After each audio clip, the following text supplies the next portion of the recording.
Hey guys, it's Jason here for another episode of Hold the Mayo Spring Break Edition. So I'm just going to sit back here. I'm on the beach, just enjoying a little vacay here.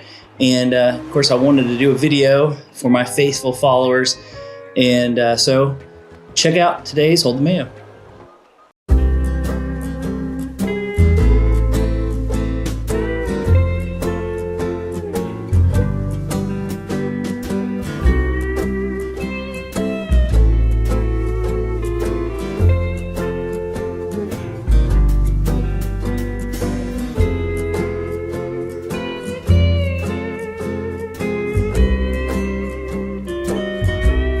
Hey guys, glad to be back with y'all for another Hold the Mayo video.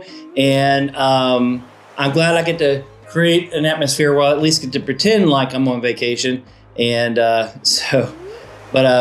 we just finished Romans chapter 7, and I wanted to get into Romans chapter 8, but sometimes I feel like we kind of get bogged down and I don't want to do that. We've really been kind of going back and forth between law and grace, and so every once in a while, I like to take a minute and just kind of talk to y'all. And that's kind of what the whole purpose of all this is just create an opportunity for me to kind of share my thoughts. So today's Spring Break Edition is Thoughts from Jason.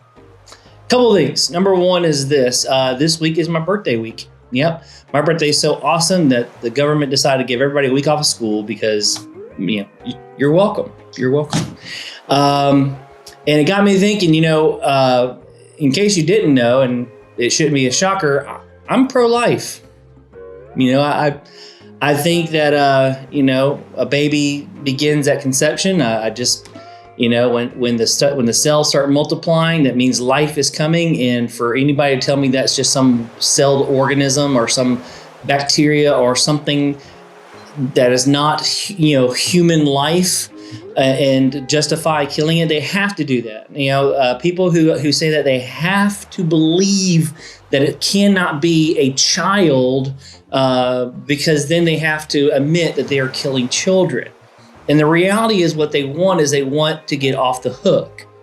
You hear it. Some of the biggest advocates say that I am glad I got an abortion because if I didn't, then I would have been stuck with a child instead of having this awesome career that I have. You do. You have a lot of them say that, I got pregnant and I could either given up my career and raise this child or have this awesome career. And I'm thinking, like, how monstrous is that? I mean, do they even stop to even hear what they're saying? Yes, I get that we all want to have an incredible career.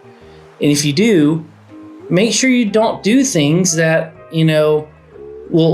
will stop you from, if you know that, hey, in order for me to become the CEO of this business, that means I got to put all my focus and attention, which means I don't have time for a husband or children, then don't do anything. Don't get married, and then don't do anything that might produce kids.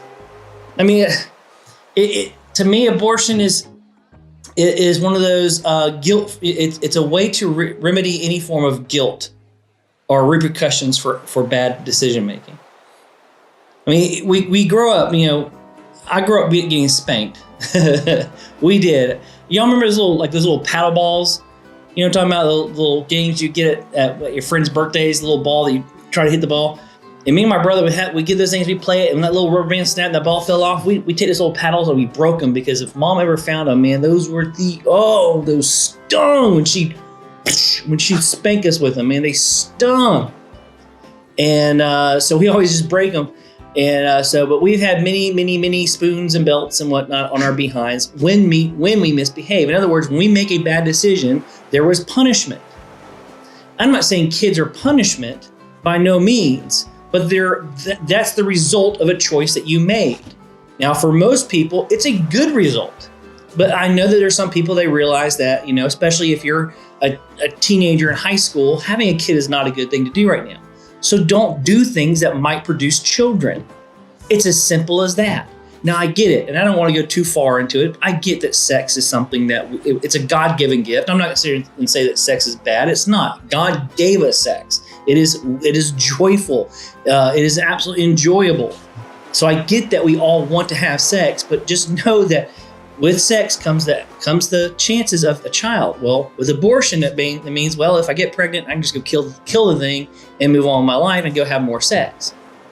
And I'm thinking, I see that as a very dangerous, slippery hole to fall down in, because then if we all just kind of justified and said, okay, if you want an abortion, have an abortion, I guarantee you the next big issue we're going to have in our country is going to be the rise of STDs. Because if all of a sudden now I'm not, if I was a single young male, terrified of the chances of me impregnating somebody, but all of a sudden now abortion's just a thing that we all do, well, then I'll just sleep with whoever I want to sleep with, which then means that I might get careless, and next thing I know it, I've got, I got broccoli growing out of areas that shouldn't be growing out of. And, or I've got this burning sensation every time I pee, or all of a sudden I'm getting super, super sick, and my white blood cells won't kill the disease because it's AIDS. You know what I'm saying? It's, there's so much more to this topic of abortion than simply whether or not it's okay to kill this thing inside of you. And aside from the fact that, yes, that is a living organism. It is growing into something. And no matter what you justify, and they have so many justifications for it. Well, what if I don't want the child? Again, if you don't want a child, don't do things that produce a child. Okay. If I don't want to pay for someone's windows, if they break, I'm not going to start throwing rocks or baseballs at their windows, because if I do and I break one of the windows, I cannot be shocked or surprised when they come to me with a bill saying I got to pay for the window. And like, well, Jason, windows and a child are two different things. Well, let's just, for scenario's sake, let's say that the window costs so much money, it's going to take me 18 years to pay off.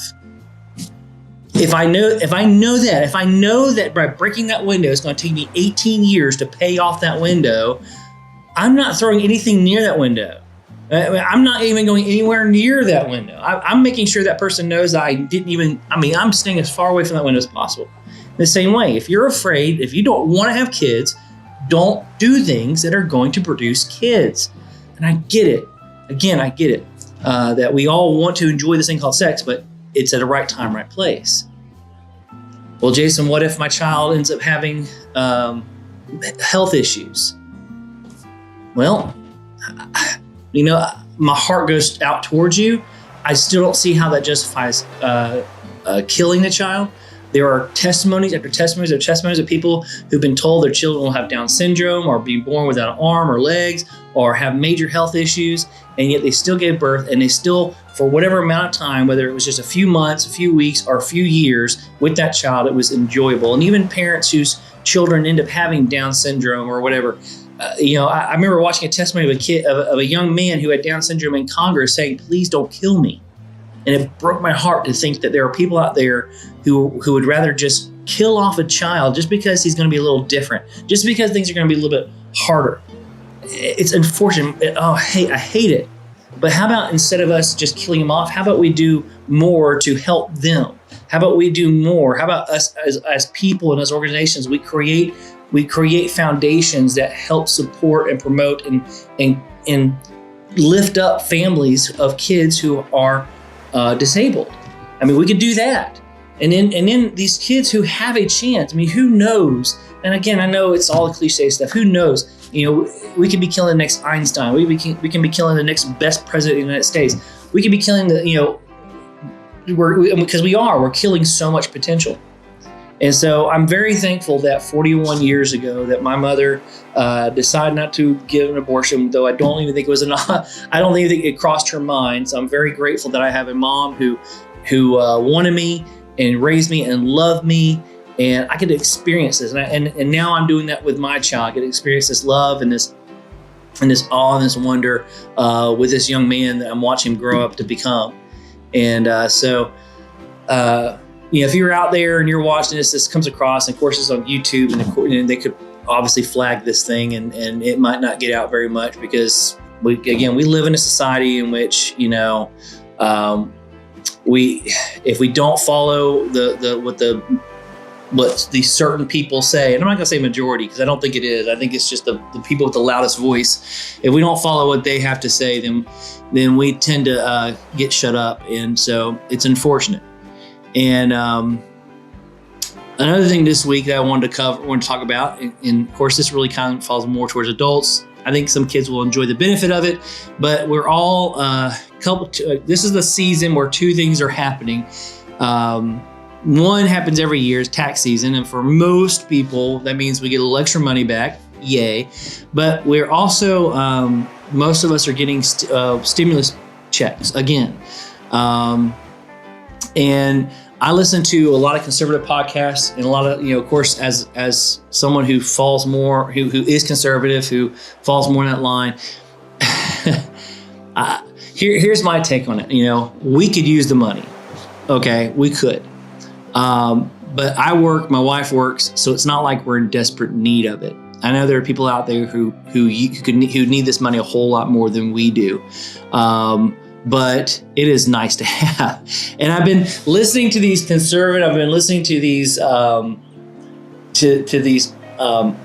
Republican conservative people talk about how this is a terrible thing for us and for our country. And I'm going, and I you know what? I'll say this. I do agree with them, because the reality is that it's not the money itself. A couple of things. Number one, I think the first thing we have to understand is that we have to, the devil always appears as an angel of light.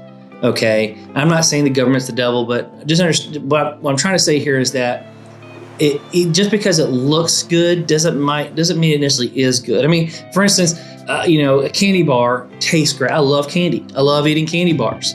And every time I go to the store, I end up probably picking one up. But here's the reality. If I just do nothing but eat candy bars all the time, I'm going to get very sick, very obese, probably become diabetic, and die early. So even though it tastes good, doesn't mean it is good. Broccoli and spinach and vegetables, they might not taste great, but they're good for you. In the same way, as great as these stimulus checks are, as great as all this stuff is, we have to be careful that we don't allow. We have to be careful that we don't look at what benefits us if it hurts others. And again, I don't know. I'm not a super political person. I try to listen to I'd listen to some political podcasts here and there, and I'll tell you this. This money's coming from somewhere. Where this money's coming from, I don't know, other than simply it seems like it's coming from the future. So more than likely, this money that we're all enjoying and we're spending and paying on, our kids are going to have to find a way to pay it back. So even though, yes, we happy birthday to me, thank you, government, for filling up my bank account. I really appreciate it. But I do realize that there will come a time where my son will be sitting down with his family trying to figure out how to pay their bills because taxes are so outrageous, because back in 2021, the government decided to just start throwing money at people, and now we got to pay it back, or they got to pay it back. But isn't that how the enemy works? The enemy will sit there and he will present something to you that looks good, that looks appetizing. I mean, go back to Adam and Eve. This apple was the apple from the knowledge of good and evil. I mean, this was the apple that, had it all. And Satan didn't lie. By eating this, you will know stuff you didn't know before. And he made it tempting, even though God said don't touch it, said don't eat it. He made it appetizing, and when they ate it, we're paying for that now. We're having to make these videos talk about how to live for God and how we have to overcome our struggles and temptations, all because somebody in our past made a bad decision and it's affecting us. And so we have to make sure that what we do now benefits our children or grandchildren and doesn't hurt them. And just know that the enemy comes to steal, kill, and destroy. And I tell kids all the time, the enemy will never come to you with red flesh, sharp horns, or big horns, sharp teeth, and a pitchfork saying, "Come follow, I'm Satan, come follow me," fire shooting out everywhere. He's not going to come to you like that.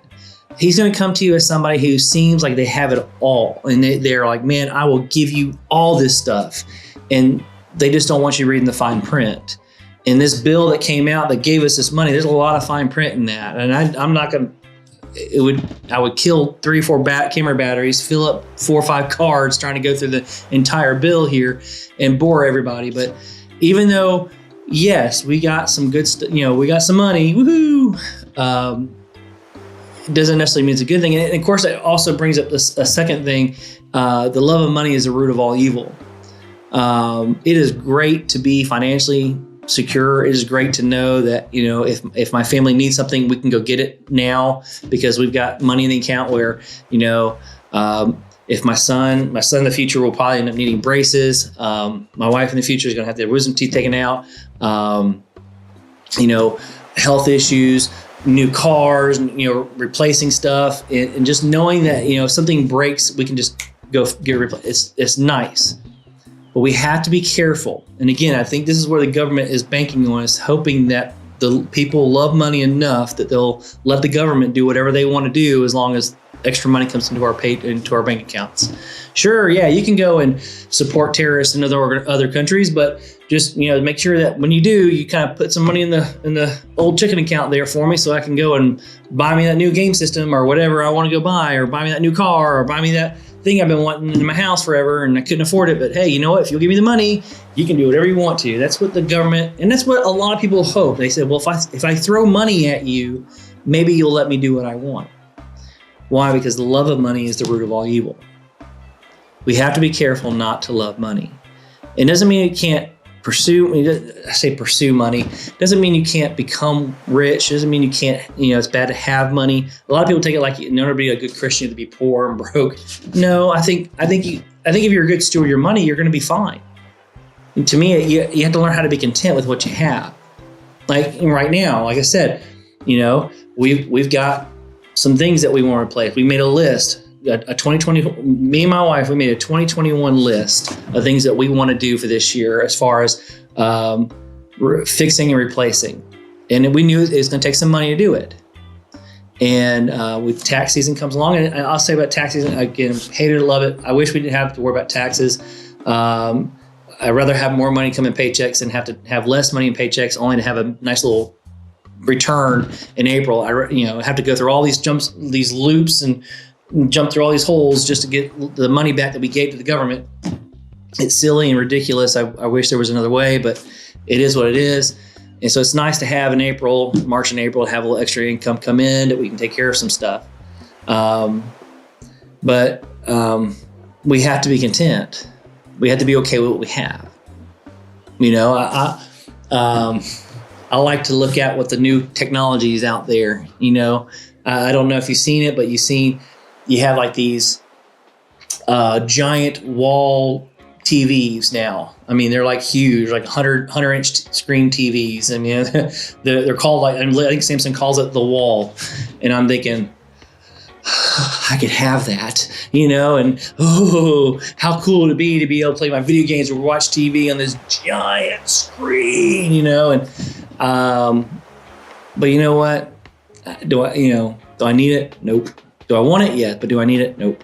Focus on what you need. I mean, no, you don't need a brand new car. You need a car. I get we all need a car, but you don't need a 2021, Porsche. You know what I'm saying? You don't need, there's just some things you don't need. And learn to be content. If we can learn to be content with what we have, learn to be content with where we're at, doesn't mean that we have to stay with where we're at. Doesn't mean that we can't obtain more. Doesn't mean that every once in a while you can't get something you want. Just know that, if you can't afford it, don't get it. All right. And if it's out of your reach, then it's out of your reach. Like I said, as much as I might want a TV that fits on my entire wall, I'm probably never going to get that. I mean, unless somebody decides to give it to me, unless somebody decided to go out there and buy me a 110-inch screen TV and give it to me, I probably won't get it. You know what? I'm okay with that. I'll probably never be president of the United States. I'm okay with that. But you know what? My son needs a new box spring. So guess what we're going to do? We're going to give him a new box spring. Why? Because, hey, we can afford a new box spring, and he needs it. Not he wants it, he needs it. You know what I'm saying? So just be careful. Don't let the enemy throw good things at you. And again, that can come with anything. It comes with relationships. Just because that guy checks a lot of the right boxes, if he's not a godly guy, if he's not a man who goes after God with a passion, and girls the same way. If Just because that girl checks a number of your boxes, if she's not checking the top box, which is she serves God, then it doesn't matter. And just because the packaging looks great and looks nice doesn't mean it's right for you. So be careful. This world is such a superficial world, and we have to be careful that we don't fall into that superficial trap and get ourselves caught in something that will make us ultimately miserable, or worse, make others after us miserable. Like I said, please know that this money that we're all getting is coming from somewhere, and more than likely it's coming from the future, which means at some point our kids or grandkids are going to look back at us and go, "You're the reason why we're struggling." And that's just how the enemy works. He destroys not by coming at us with a raging fire, but with gifts in hand. And he pretends like this gift is a wonderful gift, but it's a trap. And once we fall into it, not only does he take us down, but he'll take others around us down as well. And throughout the Bible, you see it throughout the Bible,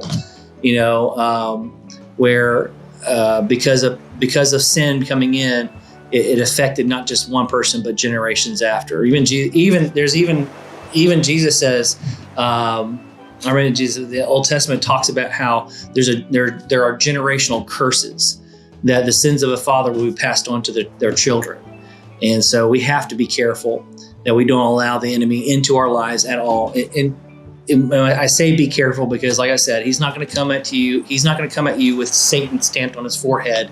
He's going to come at you like he's your best friend. He's going to come at you like he has all the answers. And if it doesn't line up with what God has, don't do it. So guys, those are my thoughts today. And again, I could probably go on forever, and I hope I didn't drone on too much. I hope that I didn't bore you. Just some thoughts I've had this week, my birth week, and of course, stimulus week for a lot of people. Of course, there'll probably be some people who be a few more weeks before they get it. Of course, tax season, money's coming in. So it seems like there's a lot of money coming in right now. But remember, the love doesn't mean you can't have money, but don't love money. All right. Love God, serve God, make him a priority in your life, and know that he will take care of you more than money will ever do. Money doesn't care about you. But God does. Okay. And we care about you too. We're praying for you. We hope you're having a wonderful, wonderful rest of your spring break. Enjoy some time with family, get out there, and just a couple days left and school starts back up, guys. All right, guys, I'm Jason, and this is Hold the Mayo.